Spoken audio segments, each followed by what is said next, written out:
রমজান মাসে আমাদের ব্যবসায়ীরা যেরকম ব্যবসা করতে গিয়ে অসততা এটা পরিহার করা উচিত, ঠিক একইভাবে আমরা যারা ভোক্তা আছি তারা আগামহীন ভোগ বা অতিরিক্ত খাবারের পেছনে খুব বেশি মগ্ন হয়ে যাওয়া আমাদের উচিত না।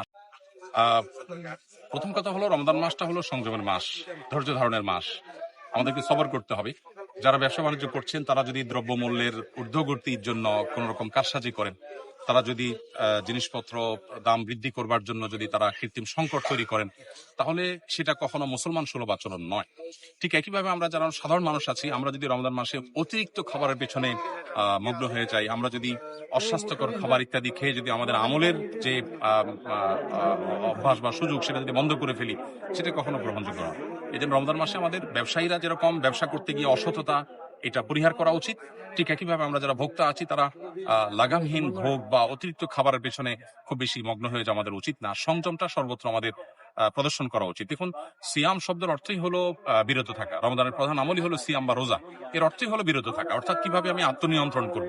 আমার ক্ষুধা আছে, খাবার আছে, কিন্তু আমি খাবো না, কেন আল্লাহ নিষেধ করেছে। অতএব আমার ঘুষ নেওয়ার সুযোগ আছে, কিন্তু আমি নেব না, কেন আল্লাহ নিষেধ করেছেন। সেই শিক্ষাটা মূলত সিয়াম আমাদেরকে দেয়। অতএব সিয়াম থেকে সেই শিক্ষাটা যেন আমরা নেই। আমরা আজকাল বেশিরভাগ মানুষ রোজা রাখি, কিন্তু রোজার যে আসল বার্তা, অর্থাৎ আল্লাহর ভয়ের যে চেতনা, সেই জায়গা থেকে অন্যায় থেকে বেঁচে থাকার যে প্রয়োজনটা, সেটা আমরা বেশিরভাগ মানুষ উপলব্ধি করি না। এটি হলো দুর্ভাগ্যজনক বাস্তবতা। তো রোজা যতদিন পর্যন্ত আমরা তাকওয়া হাসিলের জন্য না করবো, রোজা রেখে যতদিন রোজার যে উদ্দেশ্য, রোজার যে বার্তা, সেটা গ্রহণ করতে না পারবো, ততদিন পর্যন্ত আসলে রোজা আমাদেরকে সেই কাঙ্ক্ষিত সুফল দিবে না। এই জন্য আমার মনে হয় সবচেয়ে বড় ভুলের জায়গা হলো রোজা রাখলাম আবার সকল অনাচারও করলাম। এটা কখনো রোজা রাখার যথাযথ রূপ হতে পারে না। সেদিক থেকে আমরা বেশিরভাবে যত্নশীল হবো ইনশাআল্লাহ।